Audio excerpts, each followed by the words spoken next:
Bonjour à tous, en espérant que vous avez passé une très belle semaine avec le Seigneur et avec ceux que vous aimez. Donc, nous, on est de retour pour une autre étude, mais on veut célébrer le Seigneur parce que c'est un Dieu de consolation, le Dieu de toute consolation. Il nous console, il nous soutient dans nos situations. Et aussi, il est tout-puissant. Il est vraiment capable de nous aider dans notre vie, d'entendre et de répondre à nos prières. Alors à Dieu soit la gloire. Prions justement, Père, merci qu'on peut regarder tes paroles. On veut te demander, Père éternel, de nous aider présentement, qu'on puisse être attentif et appliqué, que les gens écoutent et suivent dans leur Bible, que les gens puissent être aidés et instruits. On veut te demander, Père, donc, de parler à nos cœurs au sujet de te servir avec l'aide de ton esprit. Bénis cette étude, aide-moi afin de parler simplement et clairement, aide-moi pour que les gens apprennent et comprennent et qu'ils puissent être aidés pour leur vie. Nous demandons tout ceci afin que toi tu sois glorifié, Père, et par le nom de Jésus-Christ. Amen. Amen. Alors, nous continuons à parler de vivre par la puissance, par l'aide du Saint-Esprit. Nous parlons des dons du Saint-Esprit. Lorsque tu as reçu Jésus comme ton sauveur personnel, quand quelqu'un reçoit Jésus comme son sauveur personnel, le Saint-Esprit vient habiter en lui. Et le Saint-Esprit te donne un ou des dons afin de servir. Tu es ensuite baptisé, ajouté à une église et tu sers à travers ton église. Et les dons, le don que tu as reçu, c'est pour servir dans ton église. On a vu plusieurs dons ensemble, on va en regarder d'autres aujourd'hui. On va commencer par le don qu'on appelle dans la Bible le don de gouverner. Alors, si tu as ta feuille avec les notes, regarde avec moi donc le don de gouverner. En 1 Corinthiens chapitre 12 verset 28, on te dit « Et Dieu a établi dans l'Église, premièrement les apôtres, secondement les prophètes, en troisième lieu les docteurs, comme ceux qui enseignent la parole de Dieu, ensuite ceux qui opèrent des miracles, les apôtres ont fait cela, puis ceux qui ont les dons de guérir, de secourir, de gouverner. » Le don de gouverner, nous voulons parler de cela présentement. Si tu regardes en Romains chapitre 12, verset 8, encore là dans tes notes, on te dit « Celui qui distribue les aumônes, qu'il le fasse avec simplicité. Celui qui préside, qu'il préside avec soin. » Alors on te parle de gouverner ou présider, gérer, administrer quelque chose, comme les églises. Donc Dieu donne à certaines personnes, les pasteurs, ils ont la capacité d'enseigner, mais ils ont aussi la capacité, par l'aide de l'Esprit de Dieu, de gouverner, de présider, d'administrer les églises, les choses qui se rapportent au ministère, aux activités, au fonctionnement de leur église. Donc, Dieu a donné des pasteurs pour diriger, pour gouverner, pour conduire, pour présider sur les églises et mener les églises comme leur église. Un pasteur a une église généralement, donc mener son église dans la bonne direction. Dieu a donné des hommes pour cela. Des hommes qui ont le don de gouverner. Oui, c'est vraiment les hommes qui peuvent être pasteurs, qui peuvent diriger, gouverner, conduire ou mener. Une femme peut faire beaucoup de choses pour servir Dieu, mais elle ne peut pas enseigner les hommes, elle ne peut pas être pasteur, elle ne peut pas gouverner ou diriger ou conduire dans cette réalité-là. On va parler maintenant d'un deuxième don. Aujourd'hui, un autre don. L'autre fois, on a touché un peu cela, mais là, on va le détailler un peu plus. Et c'est un don, en réalité, qui fait réfléchir et qui, disons, fait couler beaucoup d'encre, si tu as déjà entendu l'expression, ou qui est vraiment, qui nous porte beaucoup à se poser des questions quand on voit ce qui se passe autour de nous dans les églises chrétiennes. Donc, on va en parler ensemble, toi et moi.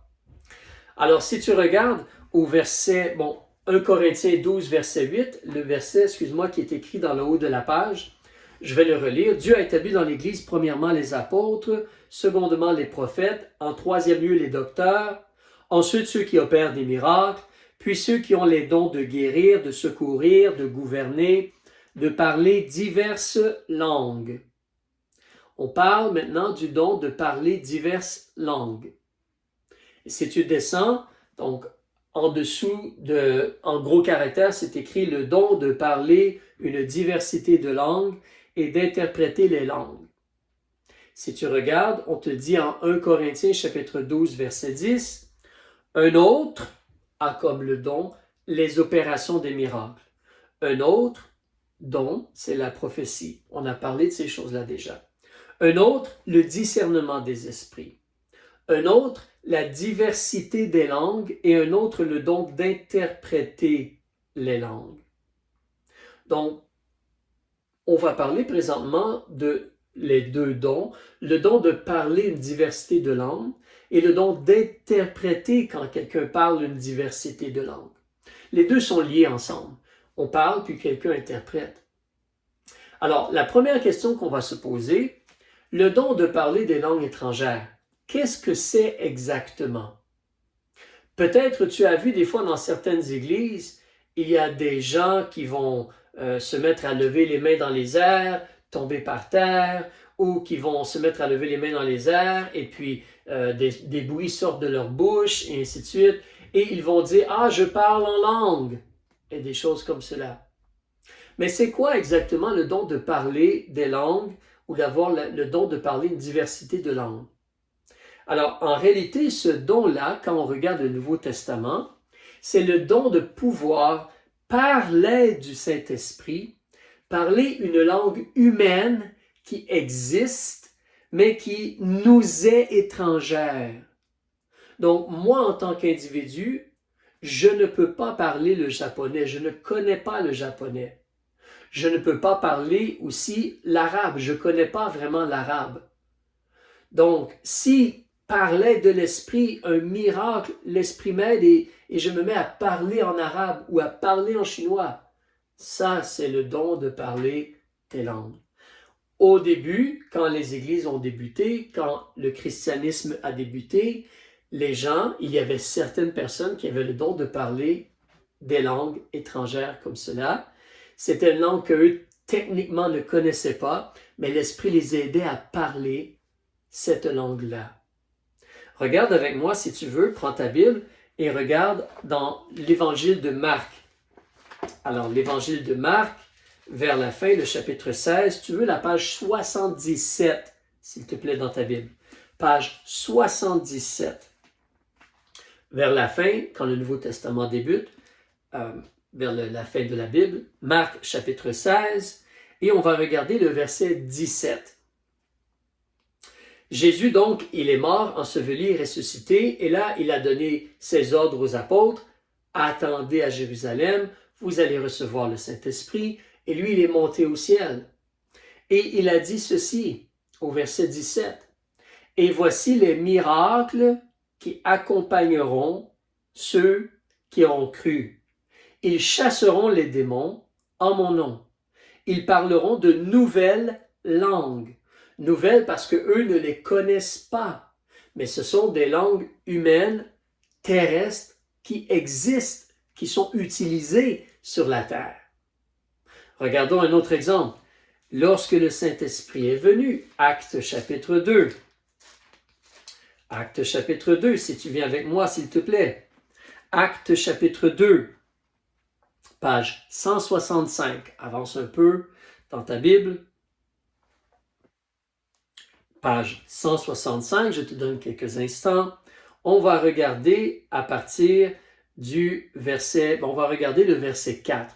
Ici au chapitre 2, le Saint-Esprit vient sur ou dans les apôtres.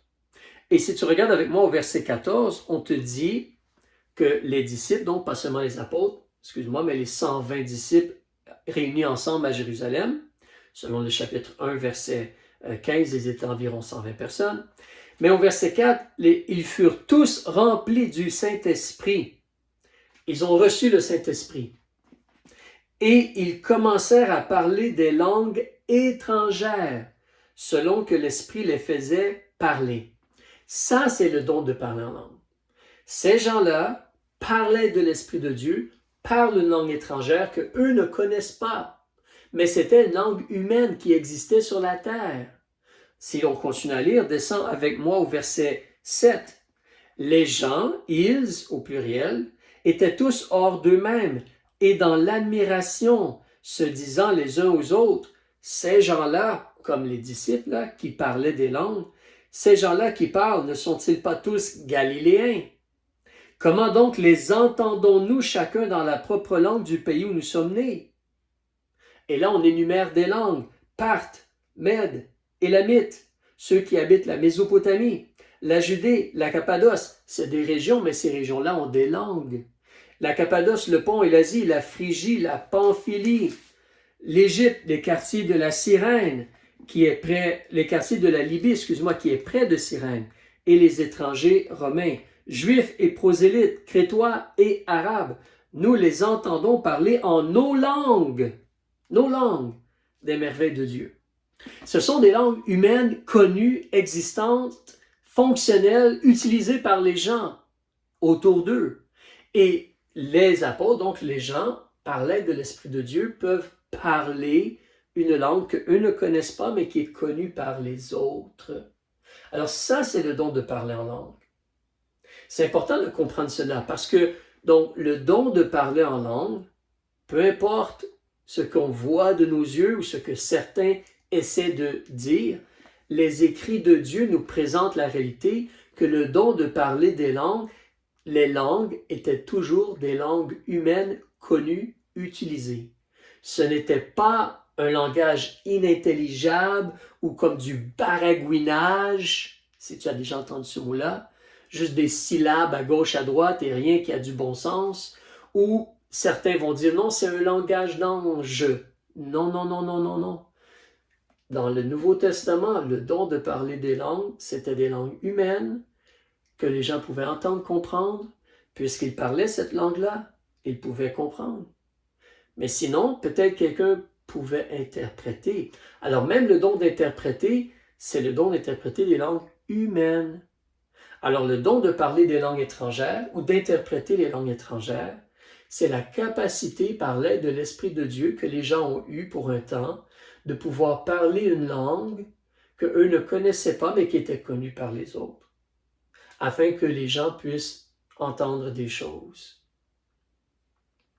Donc, ça, c'est le don de parler en langue. Si tu tournes ta feuille, on va regarder une deuxième chose ensemble aujourd'hui. Alors, le don de parler en langue, c'est de parler une langue que nous ne connaissons pas, mais qui existe sur la terre. Deuxième question importante à se poser, pourquoi Dieu a donné ce don-là? Dieu a donné des pasteurs pour enseigner. Dieu a donné des gens avec la capacité de gouverner pour gouverner. Dieu a donné des gens avec la capacité d'exhorter pour encourager, exhorter.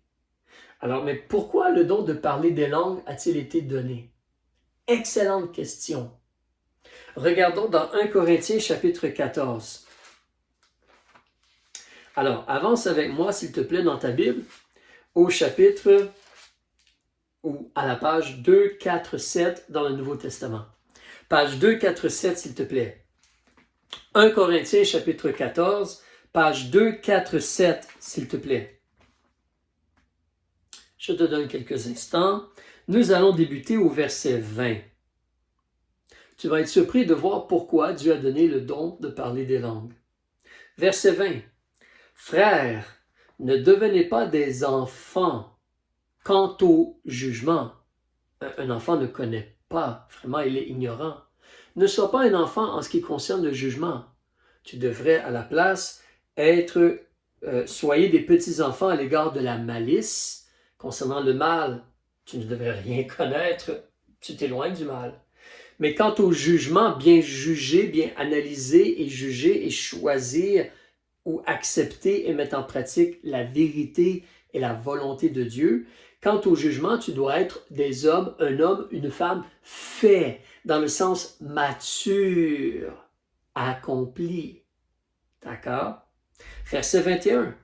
Il est écrit dans la loi, les livres de Moïse, « Je parlerai à ce peuple par des gens d'une autre langue et par des lèvres étrangères, et même ainsi ils ne m'écouteront point, dit le Seigneur. » Alors, pas seulement dans le livre de Moïse, mais dans l'Ancien Testament.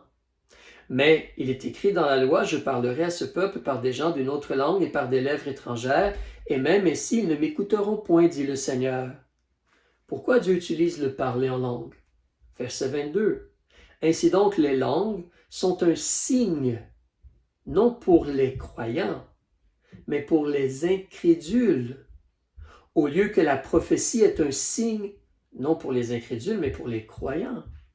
La prophétie parle aux croyants. La prophétie, c'est l'enseignement de la parole de Dieu, partager les vérités de Dieu pour instruire et aider les gens. On en a parlé l'autre fois. Mais le parler en langue, c'est un signe pour les gens incrédules, et surtout comme les Juifs, Israël incrédule. Le don de parler en langue était un signe pour Israël, leur incrédulité. Dieu essayait d'avoir leur attention, parce qu'ils étaient incrédules, ils ne croyaient pas au Messie. Regardons comme exemple, en réalité, on va regarder dans les livres de Moïse, en Deutéronome. Je vous donne la page dans un instant. Tu vas être vers le début de la Bible, page 276. Page 276 au tout début de ta Bible. Le livre de Deutéronome. Viens avec moi, s'il te plaît, à cet endroit-là, si tu peux. Et on va se placer au verset 49. Paul dit la loi. On va regarder ce que Dieu a dit à travers Moïse. Verset 49. L'Éternel fera lever contre toi, comme Israël, la nation, du loin, du bout de la terre, une nation qui volera comme l'aigle rapide, une nation dont tu n'entendras point la langue, une langue étrangère que tu ne connais pas, une nation au visage farouche qui n'aura ni égard pour le vieillard, ni pitié pour l'enfant, qui mangera le fruit de ton bétail et le fruit de ton sol, jusqu'à ce que tu sois exterminé, qui ne te laissera de reste ni froment, ni vin, ni huile, ni portée de tes vaches et de tes brebis, jusqu'à ce qu'elles t'aient détruit.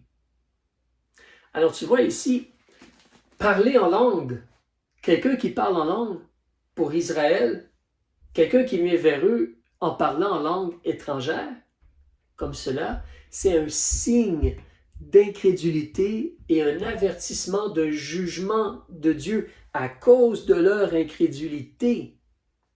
Les langues sont un signe, non pour les croyants, mais pour les incrédules. Regardons un deuxième exemple. Ésaïe, le livre du prophète Ésaïe.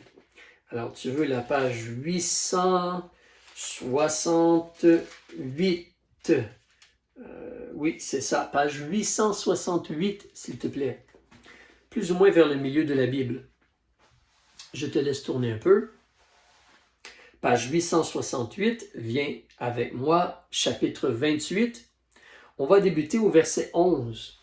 Encore Dieu parle à la nation d'Israël, qui est dans la désobéissance, dans l'incrédulité, dans la rébellion. Et qu'est-ce que Dieu leur dit? Verset 11. Aussi c'est par des lèvres qui balbutient et par une langue étrangère qu'il parlera à ce peuple. Il leur avait dit, c'est ici le repos, que vous donniez du repos à celui qui est accablé. C'est ici le soulagement. Mais ils n'ont pas voulu écouter. Désobéissance. Ainsi, ou aussi, la parole de l'Éternel sera pour eux loi sur loi, règle sur règle. Loi sur loi, loi sur loi, règle sur règle, règle sur règle. Un peu ici, un peu là, afin qu'en marchant, ils tombent à la renverse, qu'ils soient brisés, qu'ils tombent dans le piège et qu'ils soient pris. C'est pourquoi écoutez la parole de l'Éternel, homme moqueur, qui dominait sur ce peuple de Jérusalem. Moqueur ici, ce n'est pas dans le sens de seulement faire des plaisanteries ou rire de quelqu'un. Moqueur, c'est dans le sens de se penser élevé, orgueilleux, plus grand, plus meilleur que Dieu. C'est comme n'avoir pas de respect pour Dieu, être orgueilleux devant Dieu et tout, moquer Dieu, si on pourrait dire, ou l'autorité de Dieu. Le fait qu'on a des comptes à rendre à Dieu. Alors, mais ici, tu vois encore que les gens vont avoir une langue étrangère. Donc, les écrits nous disent, autant l'Ancien que le Nouveau Testament, que parler une langue étrangère par l'aide de l'Esprit de Dieu, parler une langue étrangère, c'est un signe pour les incrédules. C'est pour ça que le jour de la Pentecôte, lorsque le Saint-Esprit est venu, comme on a lu tantôt au chapitre 2, le temps nous manquerait présentement, mais tu pourrais lire le chapitre 2 en Actes des Apôtres et voir que quand les apôtres et les disciples ont parlé des langues étrangères, ceux qui ont entendu étaient des Juifs incrédules. Plusieurs d'entre eux ont entendu le message de l'Évangile. Tu vois, Dieu a eu leur attention. Dieu a eu leur attention. Quelqu'un parle une langue, il parle la langue de notre langue maternelle, la langue du pays où on est né. Dieu a eu leur attention. Et Pierre a prêché l'Évangile et 3000 d'entre eux se sont convertis. C'étaient des Juifs incrédules. Les langues sont un signe pour les incrédules, pour avoir leur attention. Les Juifs incrédules, surtout. Alors, c'est important pour toi et moi de bien réaliser. Donc, comme j'écris sur la feuille dans les notes, Dieu utilise les langues étrangères, ou je devrais dire Dieu a utilisé les langues étrangères comme signe pour la nation d'Israël surtout, un avertissement qu'ils sont dans la désobéissance ou l'incrédulité. On va voir plus tard, aujourd'hui le temps nous manque, mais on va voir plus tard, le don de parler des langues a cessé. C'est un des dons qui n'est plus comme en service de nos jours. Mais Dieu a agi, c'était un signe pour les incrédules. C'est important de noter aussi, dans les notes, sur la feuille, on te dit « notez bien ». C'est important. C'est pourquoi parler, comme pour eux dans ce temps-là, parler des langues dans une église n'était pas un signe de spiritualité. Ce n'est pas oh, dans une église, il y a des gens qui parlent des langues étrangères. Oh, ils sont vraiment proches de Dieu. Ils sont vraiment bénis par Dieu. Ils sont vraiment spirituels, ces gens-là. Non, parler en langue n'était pas un signe de spiritualité en réalité.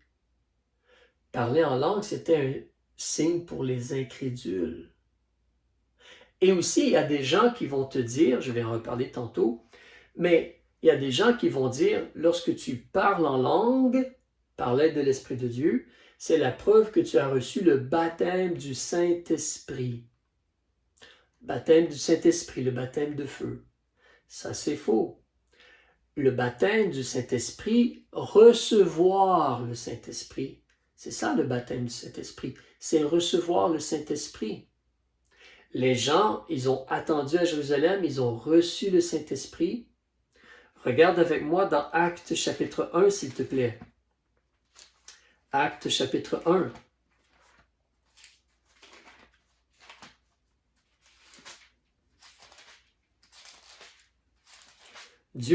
Jésus a été très clair. Page 164. Si tu te diriges là vers moi. Qu'est-ce que Jésus a dit au verset 5?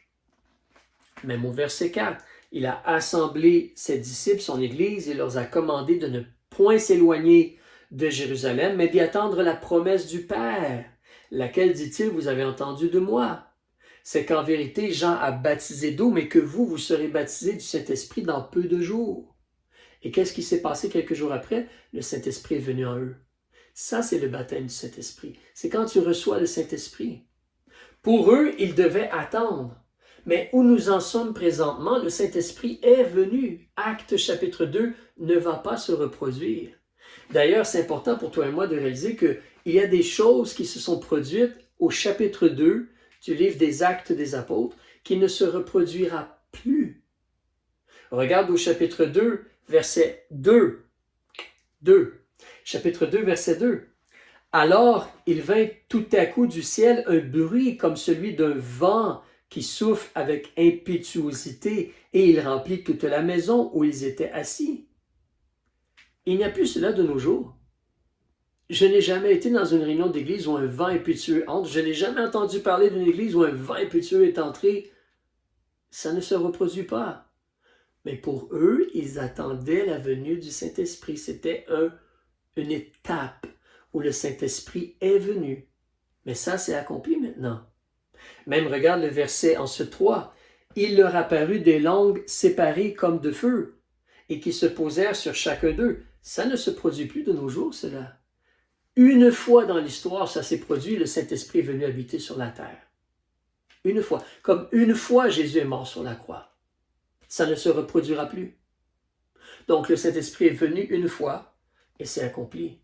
Maintenant, le moment où tu demandes à Jésus d'être ton sauveur, le Saint-Esprit vient habiter en toi.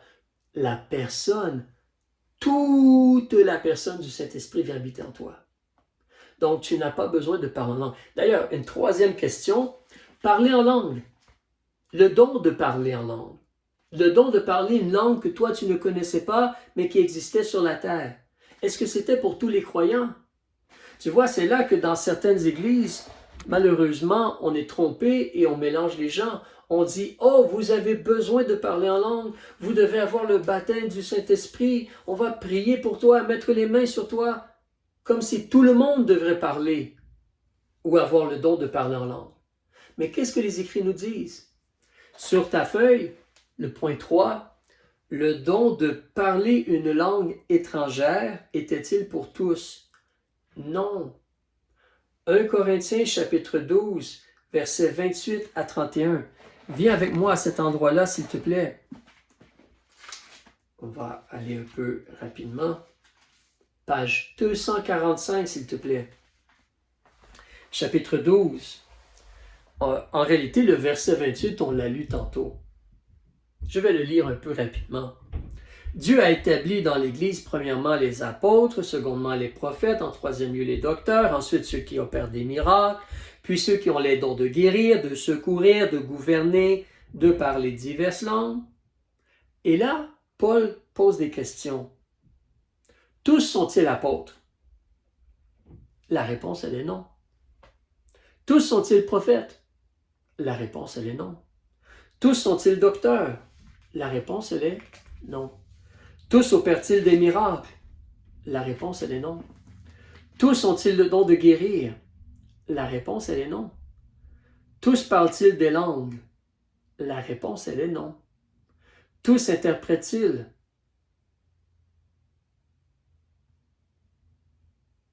Or, désirez avec ardeur les dons les meilleurs, et je vais vous montrer une voie encore plus excellente. En passant, la voie plus excellente, si tu lis le chapitre 13, c'est le chemin de la charité, le chemin de l'amour. Ça, c'est la voie par excellence. Par excellence, excuse-moi. C'est la voie par excellence. Le chemin par excellence. Donc, en réalité, le don de parler des langues n'était pas pour tout le monde et n'est plus en service présentement. Malheureusement, les gens sont mélangés. Mais les écrits de Dieu nous aident, la vérité, simplement la lumière, pour nous aider dans notre vie. Quatrième question, et on va terminer. Est-ce que le don de parler des langues était très important? On vient juste d'y répondre. Surtout, on doit désirer les dons les meilleurs et le chemin par excellence, ou la voie par excellence, la voie plus excellente. La voie plus excellente, c'est l'amour. Mais regarde au chapitre 14 avec moi, verset 1. Étudiez-vous à la charité. Applique-toi. Demande à Dieu de t'aider.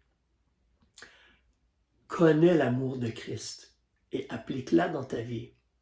Étudiez-vous à la charité. Désirez aussi avec ardeur les dons spirituels, mais surtout celui de prophétiser.